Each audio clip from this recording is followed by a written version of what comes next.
All right, so let's finish our lesson with our last two examples. We're going to do number 8, so example number 8. From the same handout we did number 7, so just on the next page. We'll read it together and solve it together. So here, let me throw it up on the screen. So let z1 and z2 be complex numbers. Solve the simultaneous equations. I've got 2z1 plus 3z2 is equal to 7, and z1 plus iz2 is equal to 4 plus 4i. Give your answers in this form, so rectangular form, where a and b are both integers. So let me copy my simultaneous, or my system of linear equations first. So 2z1 plus, z1, not zi, my mistake, I'm getting ahead of myself here. 3z2 is equal to 7. And my second equation is going to be z1 plus iz2 is equal to 4 plus 4i. Okay, so let's work. So what I need to do here, I don't have the usual flexibility when I do a system of linear equations with only real numbers, because if I had only real numbers, the way I would do this is elimination either way, but I would be able to choose whether I want these two to cancel out or these two to cancel out. However, because this is a real number and this is an imaginary number, even if I make their coefficients equal, so I multiply this entire equation by 3, then I'm going to have 3z2 and 3iz2, which are not groupable because we can't cancel out real and imaginary numbers. So I'm kind of locked in to making the coefficients of z1 line up. And that's what I'm going to do. So I'm going to multiply my entire equation down here by 2. So equation number 3 is just going to be 2z1 plus 2iz2 is equal to 8 plus 8i. 8i over here. So that's the equation I can work with. And now I'm just going to subtract equation 1 out of equation 3. The order is important. So I'm going to have 2 minus 2, and they're both z1s, so they cancel out, and I've constructed it that way. Then I'm going to have 2iz2 minus 3z2, and that's going to be equal to these two subtracted. So I'm going to have 8 plus 8i minus 7, and that's what I'm going to work with. So first things first is here I have things I can group together. So I have the right side of my equation. 8 minus 7 is just going to be 1, so 1 plus 8i is equal to this. Nothing groupable, but there is something we can do. We can factor out the z2. So then I can do z2 bracket 2i minus 3. And now I want to get the variable that I don't know all to one side, of course. So I've got z2 is equal to 1 plus 8i divided by 2i minus 3. 2i minus 3. And now, unfortunately, I've got an imaginary number both on the top and bottom. Well, technically a complex number, but it's the imaginary component that bothers me. So first thing I'm going to do, just because I don't know, I like writing it this way in rectangular form when the second number is always the imaginary one. I'm just going to write this as 8i and then negative 3 plus 2i. And I'm just going to multiply on both the top and the bottom by my conjugate. So here, moving on to my next step, I'm going to have a z2 is equal to 1 plus 8i minus 3 plus 2i, and I'm going to multiply by minus 3 minus 2i minus 3 minus 2i. So multiplying by the conjugate on the bottom, and let's simplify this. So negative 3 times negative 3 will give me positive 9. Because it's a difference of squares, I don't have to worry about the two inside terms of FOIL because they'll cancel each other out. But now I've got positive 2 times negative 2, which will give me negative 4i squared. Okay, oh, I don't know why I left such a space, but sorry about that if that throws you off. So here.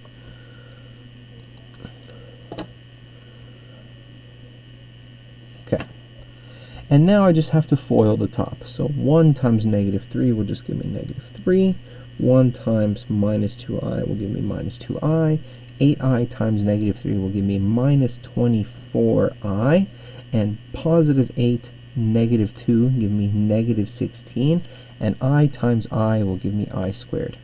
And now for both the top and the bottom, we just have to remember that I squared is equal to negative 1. So we replace it. So I end up with negative 3, that has nothing to group up with yet. These two can group up together, so they become minus 26i. And this just flips its sign, right? Because when I squared is replaced with negative 1, it'll be minus 16 minus 1, so it'll be plus 16. And then my I is completely gone. And then same thing here on the bottom. The I squared completely disappears, so it just becomes 9 plus 4. And we're just left with, what do we have here? 13 minus 26i over 13, which of course can be simplified because both of these are divisible by 13. I'm just left with 1 minus 2i. And that's what z2 is equal to. Let me just copy it. I didn't do it while I was doing my work because, I was in the zone, as you get when you're having a blast doing math. But now that I found out what z2 is equal to, I can plug this in from equation 1 to find out what z1 is equal to. So I'm going to go all the way back here and plug this into equation 1. But before I do, let me just copy it because I don't want to keep going up and down on the paper. So equation 1, I've got 2z1 plus 3z2 is equal to 7. And before I plug in my z2 and make it a little more, not complicated, but algebraically complex, I guess I'd say, is first I just want to isolate for z1 before I solve anything. So 2z1 will be equal to 7 minus 3 times z2. z1 will just be equal to 7 minus 3 times z2 divided by 2. And now I can sub in z2, and this becomes, sorry, we're running out of real estate here, z1 will be equal to 7 minus 3, and then parentheses, 1 minus 2i, all divided by 2. And now we just expand, see if anything can simplify. So 7 minus 3 plus 6i over 3. 7 minus 3 just gives me 4. And then plus 6i over 3. Okay, I feel like I made an arithmetic mistake here somewhere.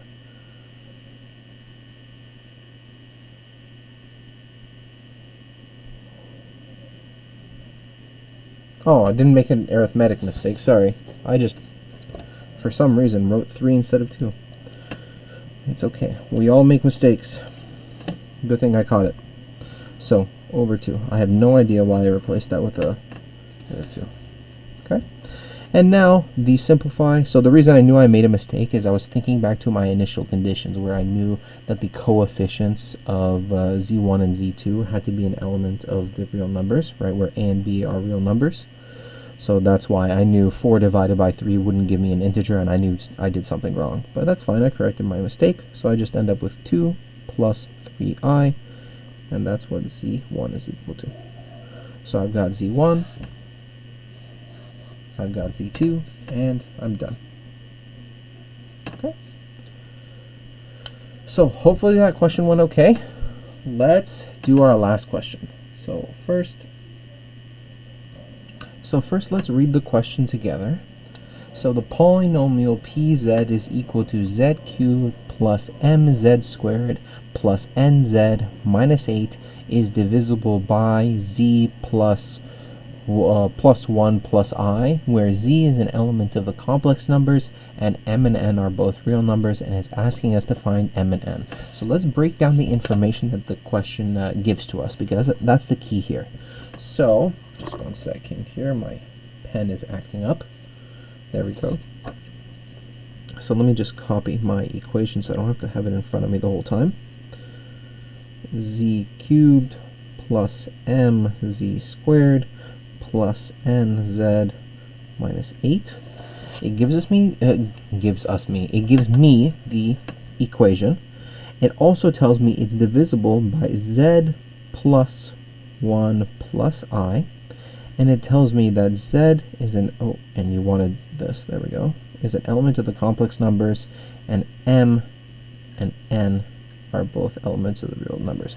But this right here, telling me that it's divisible by z plus 1 plus I, is the most important part of this, because it gives me this piece of information. It tells me that when I plug in p of -1, -I, it's going to give me 0, right? Because if we had a quadratic, right, if I had like x squared is equal to something and I told you the roots, then the roots would be x minus r, x minus s. So here, one of my solutions is basically x minus, in my bracket, which would be -1 minus I.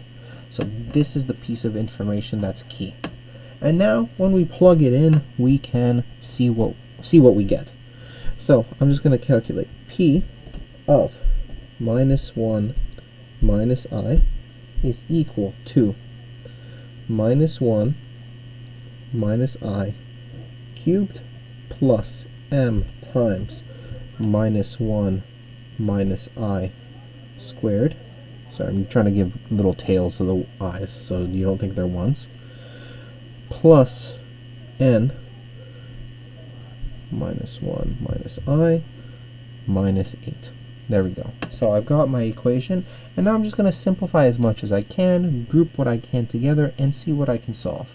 So my first one is just going to become 2, and this is all equal to 0, of course, 2 minus 2I, right, because of binomial expansion, this is just to the power of 3, plus m times 2I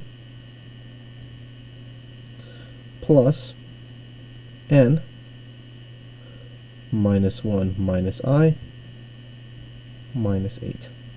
Okay? So, now we've got close to our last step of our long expansion. Now I'm just going to group what I can together. And normally, what I would be thinking to myself is I need to group the things that have m together and the things that have n together. But that's already done for me here, and it's not very useful.